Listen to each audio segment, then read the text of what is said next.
Welcome. I'm Sebastian Mahfood, and you're listening to WCAT Radio, the on-air wing of En Route Books and Media, bringing you the dulcet sounds of Catholic wisdom.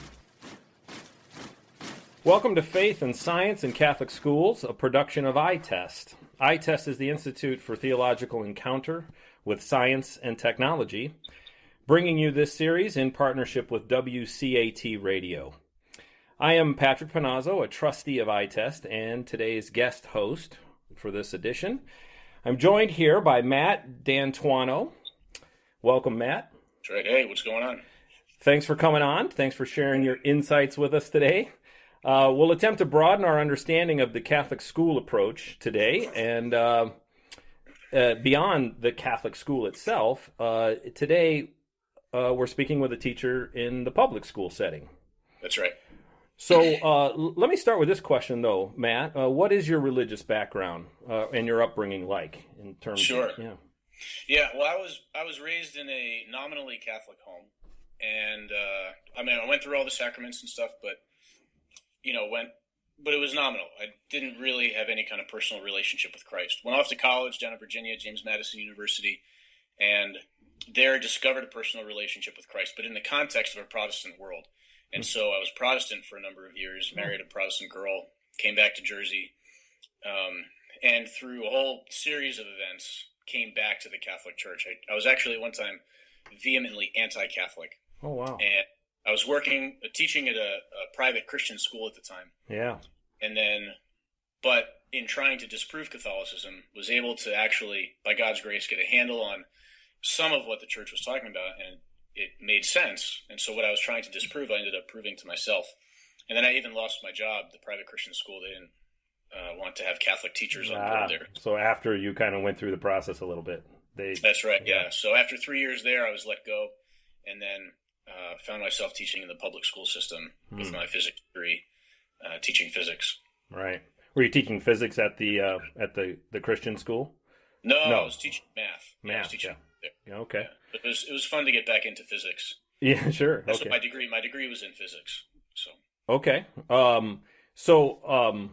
This was an evangelical type Christian setting. Is that what you had been in for? And how many years would you say? Evangelical Protestant. I would say. Yeah. Well, I kind of started with that my sophomore year of college, and then it was after a few years out of college that I made the conversion. So probably like 6 years. Yeah, 6 years altogether. Protestant, yeah. And 3 years teaching in that setting.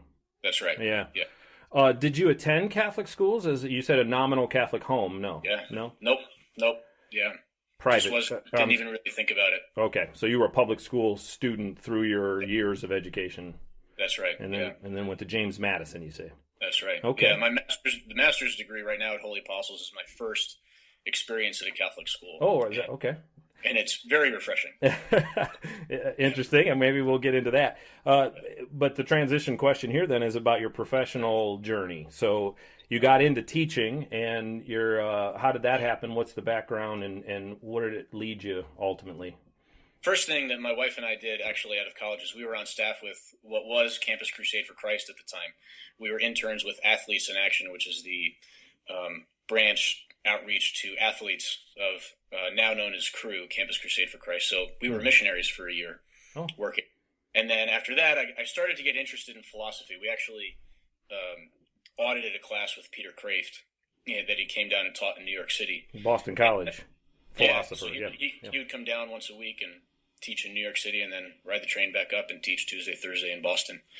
But anyway, got more interested in philosophy, wanted to pursue that. So we left Athletes in Action and, kind of in the meantime, just started teaching at the school that my wife graduated from. Also, by chance, that Peter Kraft graduated from. That was the Christian school. I didn't know. And I loved it. It worked out. So my wife and I were teaching there together. And then when I was let go from there, it was natural just to transition, once I had my certificate, into the public school system teaching physics. Okay. And so your specialty then, studying through those years, what did it tend toward physics at the time, or was it math or something else? In college, it was physics. Physics, It was a bachelor of science in physics. Yeah. And I didn't even really have quite enough math credits to get a teaching certificate for math in the public schools. Really, I was just certified physics. But thankfully, in New Jersey, there are quite a number of schools that require physics, and so they need teachers to just teach physics. Right. So, yeah. So there's other areas of interest then. Let's go there. You've mentioned your study of philosophy, your introduction to philosophy through the Athletes in Action, Yeah, so I'm trying to think about when I would say really the introduction to philosophy, though I didn't quite know it at the time, was really G.K. Chesterton and C.S. Lewis. They use philosophical principles to argue often, right? And really they're arguing for theology or they're doing apologetics. And then it was in auditing this class with Peter Kraft that I kind of discovered what philosophy was. And I loved it. It was really intriguing to me that you could use the natural reason to come to many of the same conclusions that the Catholic Church teaches about the nature of God, the nature of morality, the nature of the human being, that it all kind of lined up. And I think I had a friend in college who was a philosophy major, and he was in the Christian group that I was a part of in college, and he fell away. And so he was sort of like my sparring partner. And sure. I was sort of always testing my arguments with him. And I think that also played a big role in me tending towards philosophy, having a common ground to work with him. Yeah. Reason and experience. The Tolkien to your C.S. Lewis kind of thing. Yeah, right. But he fell away, is what you say. So. Yeah, right. Yeah, he now believes in God, but he's not. He hasn't come back to the Christian religion yet. Gotcha. Yeah. Okay. Well, let's bridge that then into this sense or concept of pre-evangelization. Is that a term you're clearly familiar with? Yeah. Yeah. So you're teaching in public schools now, and you're teaching physics. How would you approach or come to apply the world of philosophy and its use of reason in a pre-evangelization kind of way? Sure. Some of the pre-evangelization that I see is trying to break down some misconceptions and walls that people would have. So, for example, one is this idea that there is no truth, right? It's a really common idea. I can't tell you how often I come across it, and even I'll talk about it with my students. Yeah. And but they still will keep coming back to it. Yeah. Relativism. Is it? I mean, relativism. More or less. Sure. Yeah. There's no common truth. There's no definite truth. There's no sense of absolute truth. Right. Yeah. And often not even only in the moral sense. I mean, that's certainly relativistic in the sense of morality. Even in the sense of the nature of being, whether or not there's a God, whether or not there's an afterlife, the nature of the human being, if there's a soul, any of those types of questions. I think that the common curriculum that includes fact versus opinion has really taken a toll on the minds of our culture, the mind of the general sense of our culture. Because anytime you make any statement about that, it's like, oh, well, that's your opinion. Yeah. That's your opinion. Yeah. When really fact and opinion, that's a false dichotomy. It's fact or fiction, and it's opinion or knowledge. There is no dichotomy between something can be a fact and yet still be an opinion. And so trying to bring those things to light with my students so that they can begin to start thinking about, okay, well, what is truth and what is the nature of reality? And even thinking about science, because one of the biggest objections to religion, unfortunately, is just science. It's like you can even just say science in the context of some discussions, and it literally means anti-religion. Right. There's the Darwin fish, there's the science rocket, and that people put on their bumpers. Absolutely. And that's clearly like anti-religious. It's meant to stick it. Yeah. I actually got the Jesus fish and the science rocket, and I put them together on my bumper with a little heart between them. Okay, that's good, yeah. To make a statement. So I think breaking down some of those walls is how I see an important part of pre-evangelization, because just to be able to take away some of those knee-jerk mental reactions that people have when they hear something like Christianity or Jesus or truth or God or something like that.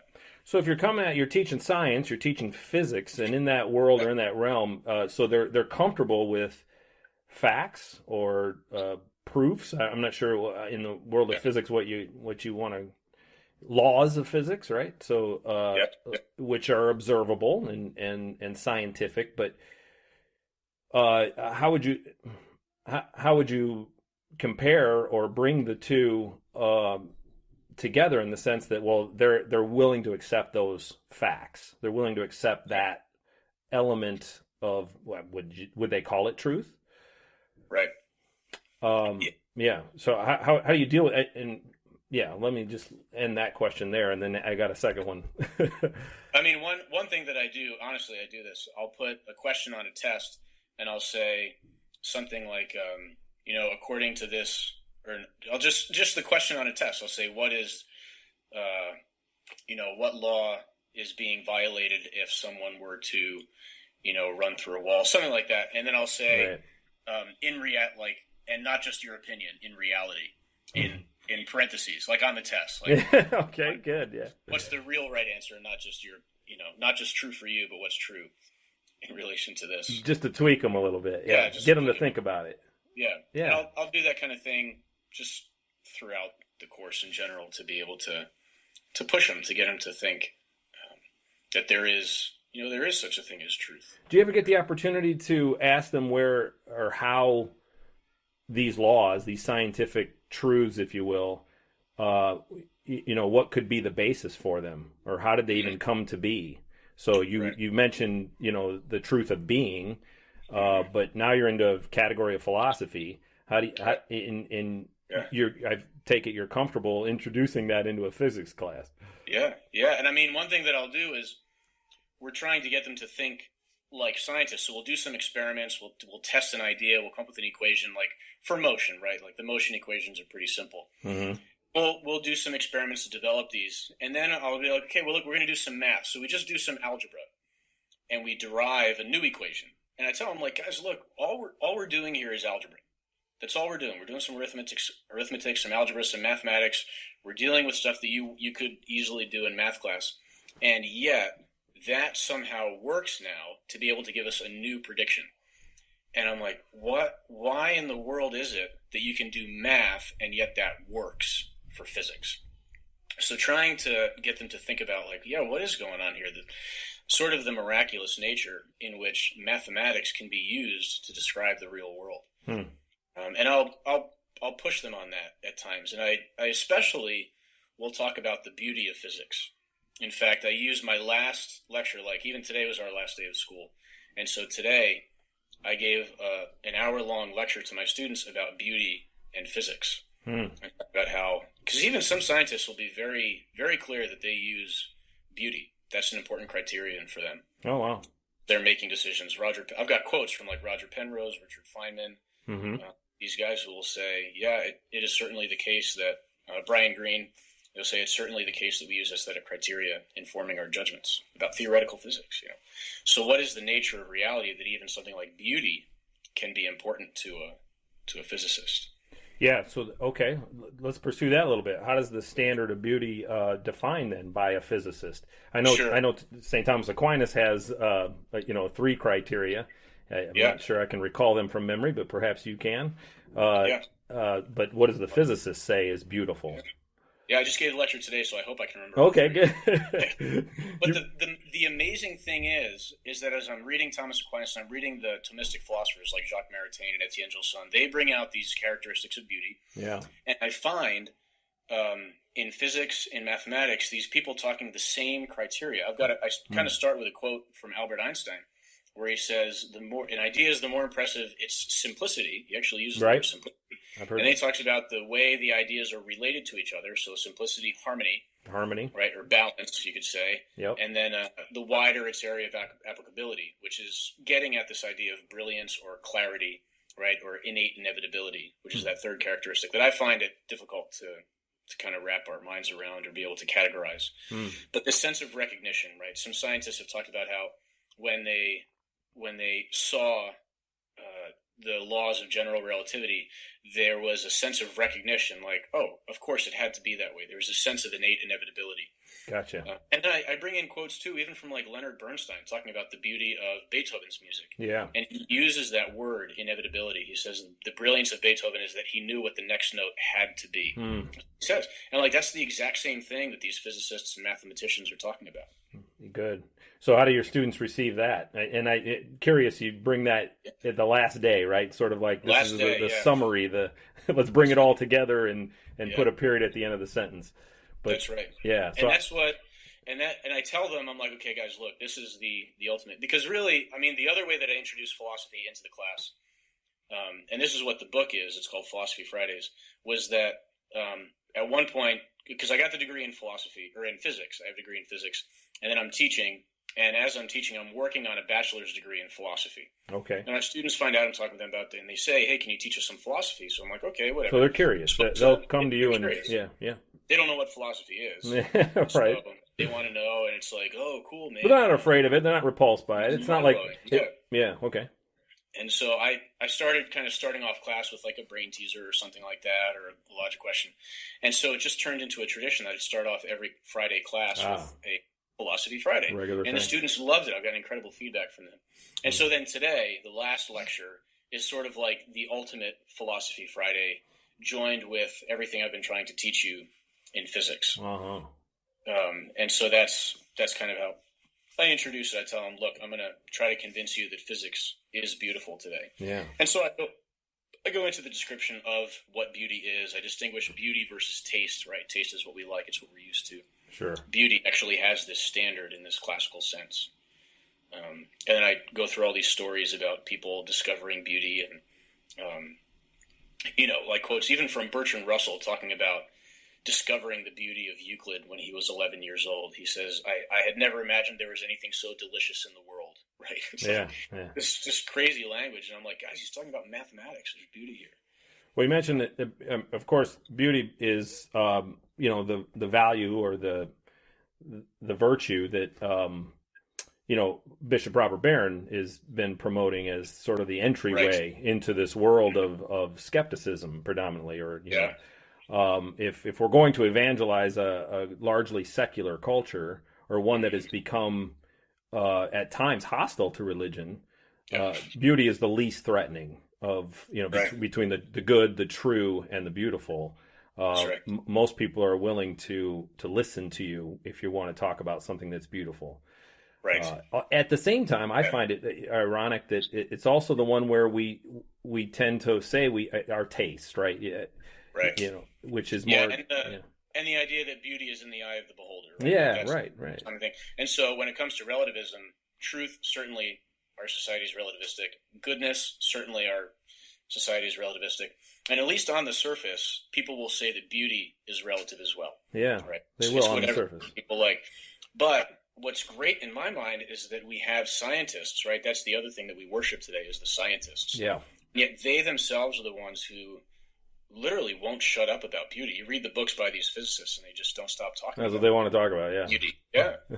Like Brian Greene wrote a book and the name of the book is The Elegant Universe.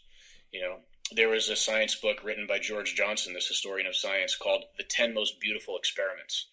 And you can't get them off the subject. Yeah. What do you think's going on there? Is there something they're not? I think philosophically they're not quite aware of what they're doing and the implications of that, right? Because really when they're talking about the beauty of science, they're not doing science. Mm-hmm. Right? They're really doing philosophy, probably, right? Probably, and saying that there is beauty there and just trying to describe it and trying to tell people why it's beautiful. I think that's philosophy, really. Yeah. And it's a great defense, too, because then you can say, people say, oh, well, beauty is relative. Well, no, the kind of like the standard of truth for our society today appeal to beauty. Yeah. So if beauty is relative, then how do you answer these eminent scientists? Yeah, it's curious. And it's the appeal to authority, which is really a fallacy, but it's convincing for people, or it can be, I think. The appeal to authority. Yeah, because these people are not authorities in beauty, you could say. Gotcha. And so, like, if you were trying to do a strict logical argument, it's like, well, he said so who cares? But Right. to be able to develop. I see what you mean. The scientist has got. This is the smartest of the smart, and this is the most important thing. So if they say it, I'll trust it. Yeah. Yeah. It's kind of I brought this up before, but Stephen Hawking, right, wants to talk about religion all the time. Well, the late Stephen Hawking, and his last book, the very first chapter, was about God and the existence of God, or disproving the existence of God. I don't know if that corresponds with what you're talking about. It wasn't directly about the beautiful, but it was this intrigue and this temptation, this desire to go beyond science. But as the scientists, they just can't help themselves talking about, those matters. Let's bring it back to your students for a second then. So they're receptive to the Philosophy Fridays, they love it. And they love it. So did you find, however, if the topic or subject of religion were not introduced, but rather just, mentioned, would there be an openness there, or just a skepticism? Which one would it tend more toward? Yeah, that's a good question. There's a mix. I do have students who are religious, but what I tend to find is that even among those students, there's still a tendency to buy into the idea that science and religion are opposed. Yeah.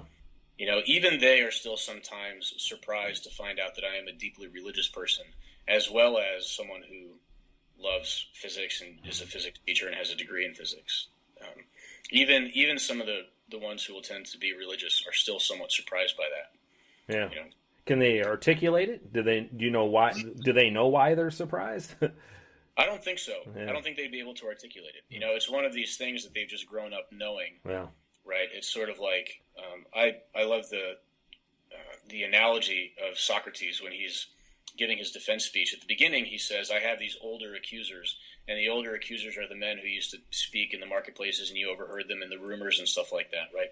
So just what they absorbed from society, just one of the unquestioned assumptions that they've absorbed in an inarticulate kind of way, right? Just in attitudes and the way things are said. Sure. It's this hostility between religion and science. Yeah, it's hard to swim against the culture when the culture seems to presume that, especially even maybe the popular culture. If you think of all the people who are, writing the programs and the music and all the stuff that they're taking in, it does seem to be that presumption out there. Yeah. To say nothing of perhaps maybe they're getting it in their other forms of education, not the home necessarily, but in the schools. Yep. How is history being taught, for example? Mm-hmm.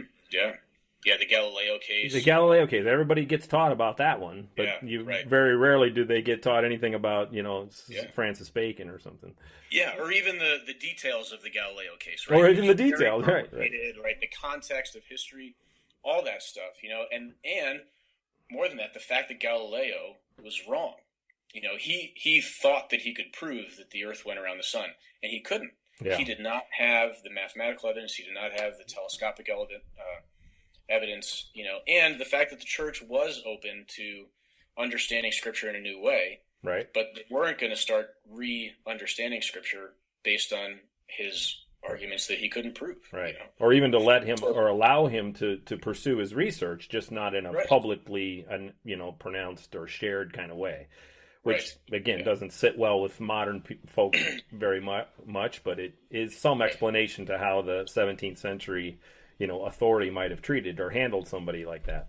Right, yeah, and the context, too, why the church might have done that with the stuff with the Reformation and the pressure that it was feeling from various places. Yeah. It gets this very, very brief sort of antagonistic to religion treatment, unfortunately. Yeah, I think that is the case. So as a point of contact with the physics and the philosophy, do you think of any particular thing? Maybe you've already expressed it, but let's try and underscore it again. That is the most convincing or enlightening way of bringing the two together.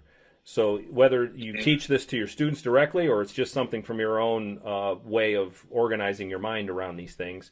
Is there some point of contact between the physics and the philosophy that best or most underscores the relationship there? There are a few things I like to do, kind of in the beginning of the year, talking about the origin of physics. Okay. And as I start with them, so I try to get them to develop some of the ideas for themselves. In my regular classes, I should say, I teach an AP Physics class, the calculus-based AP Physics, and that's a kind of a different ballgame. But in the regular physics, trying to get them to develop these ideas, and just starting with making observations and looking at the world and saying, what is their motion? Almost kind of like the ancient Greeks did, right? The pre-Socratics, just sort of looking around and wondering, like, wow, things are the same and yet things are changing. How is this possible?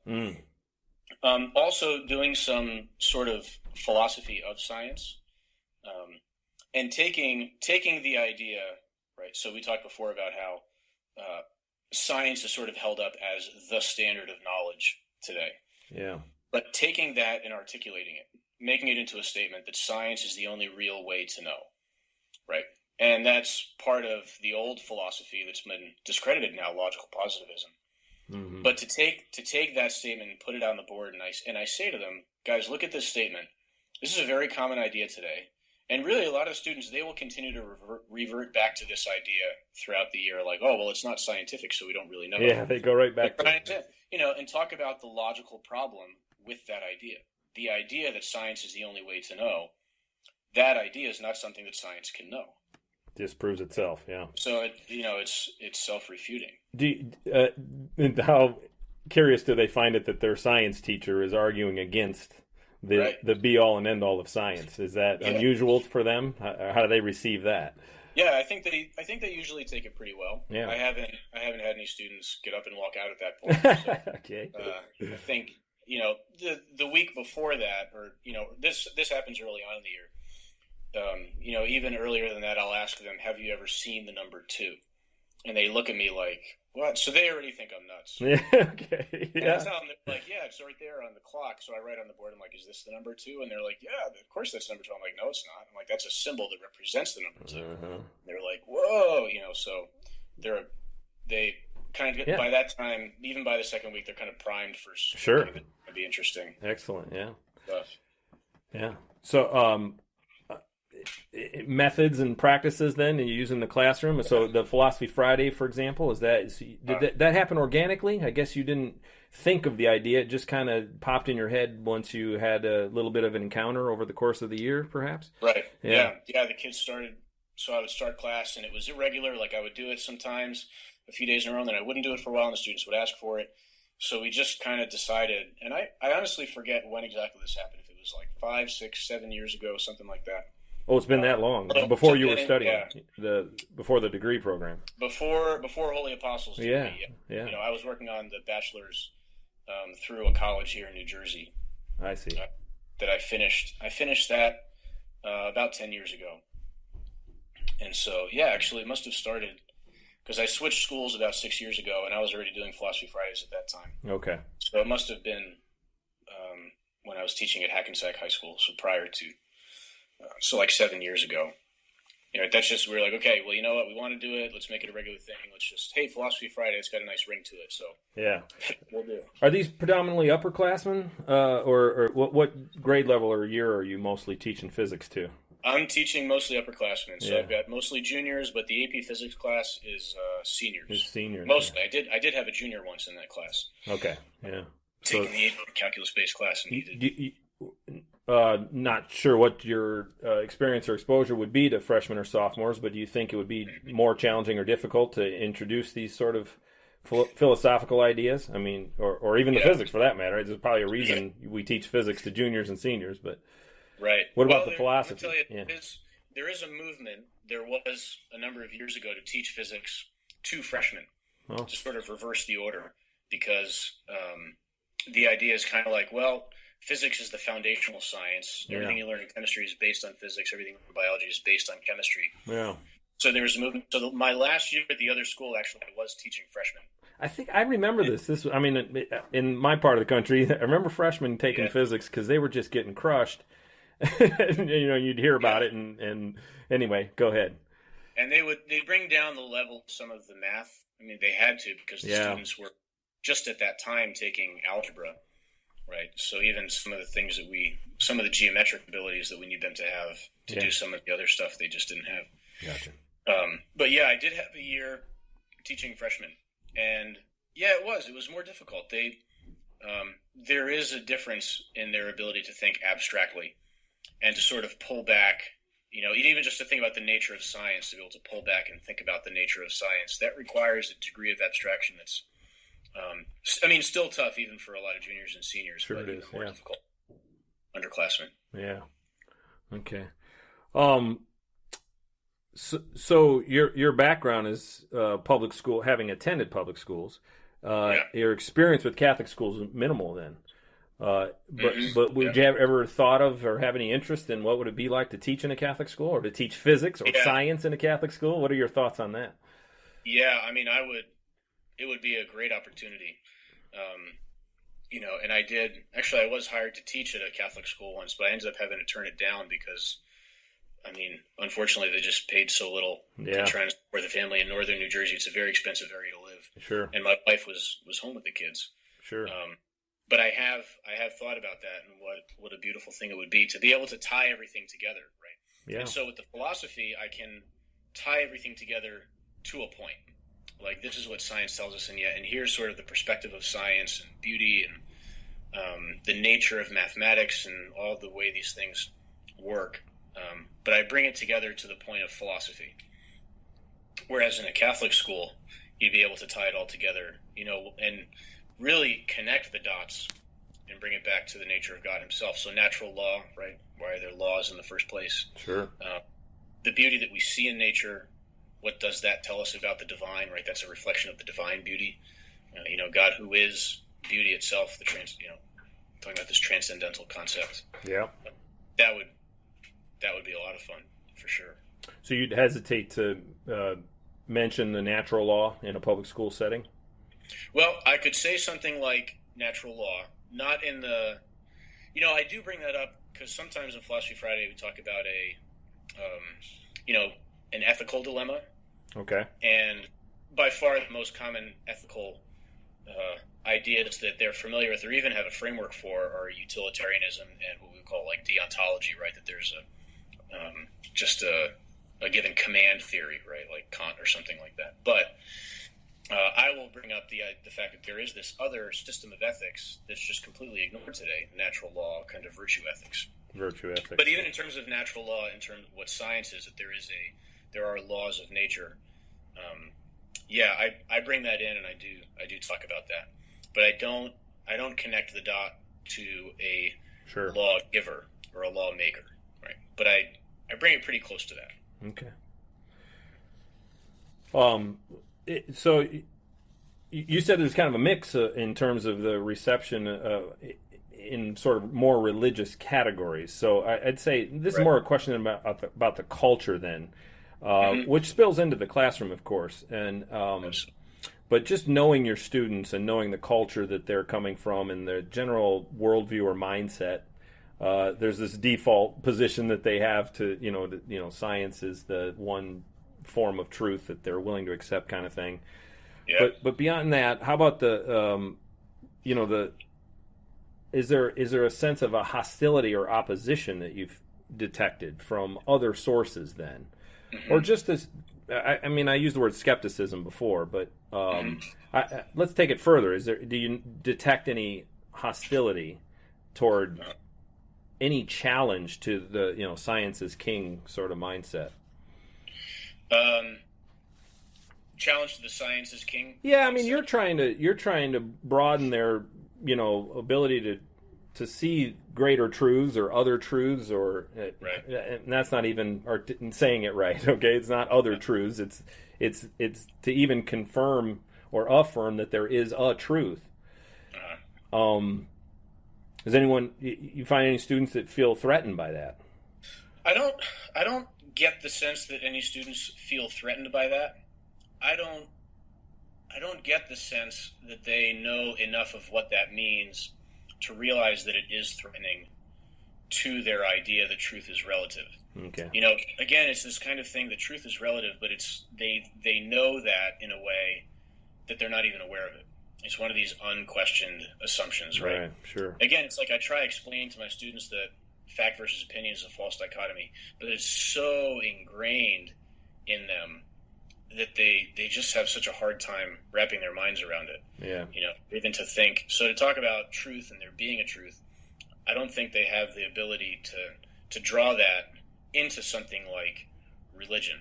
You can talk about truth all you want, but then you start talking about religion or God or something like that, or the soul, the afterlife, and the discussion about truth, they won't necessarily carry that over. Yeah. I think that oftentimes that line has to be explicitly drawn for them, unless the kids are coming from a home, a Christian home or something like that, where they do talk about truth. Yeah. So you're more likely than it sounds if you can hammer home that there's limitations to knowing things through the scientific method. So physics can only take us this far.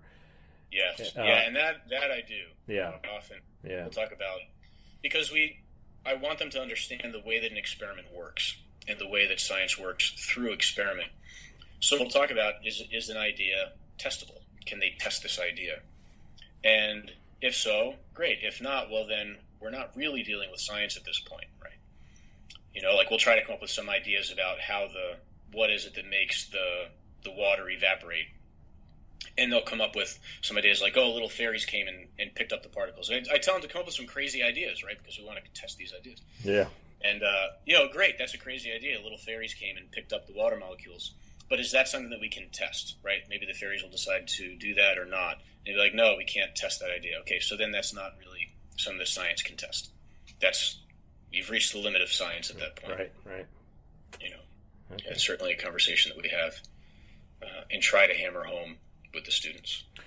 Well, just about out of time here, but I thought I'd ask you about the books. Then you're to your third book here in the world of the realm of philosophy. Is it? Yes. Yep. So I'll give you an opportunity to say more about that. I'm intrigued myself and curious. Is it a series? Like this is the third in? No. Oh, okay. No. It's interesting. The book that was published first was one that I had the idea for last. Okay. So it was probably a couple of years ago. Yeah, like about 2 years ago at this point, or maybe 3.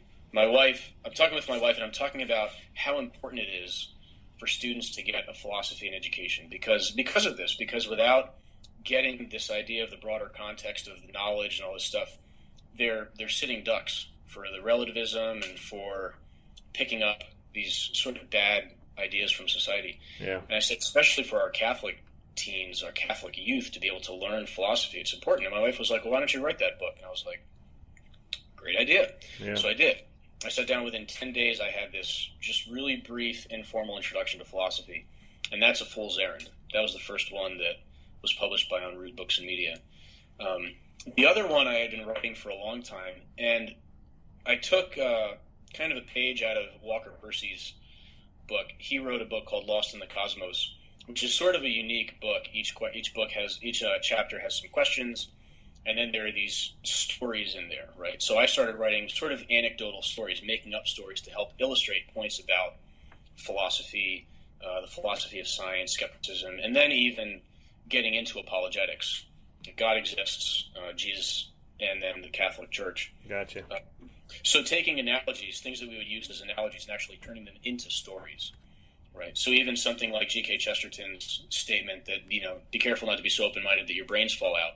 Actually, I imagine someone going to like an open-mindedness club and someone hitting him over the back and his brain falling out of his head. Yeah. Right? Made a little story out of it.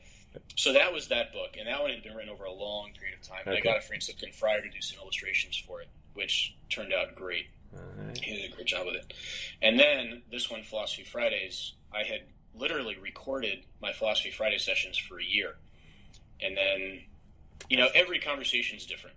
It was hard to, but I tried to summarize and pull in parts of different conversations and just type them out. And the last chapter is this lecture on physics and beauty that I gave at the end of the course. More or less today's lecture, yeah. Right, yeah. All right, congratulations. That sounds outstanding. Thanks. Yeah, thank you for doing that, too. Yeah. Well, let's conclude. I'll give you one last little word here. If there's any sort of word of wisdom or insight, some favorite philosophical quote that you like that you'd want to leave us with. Sure, yeah.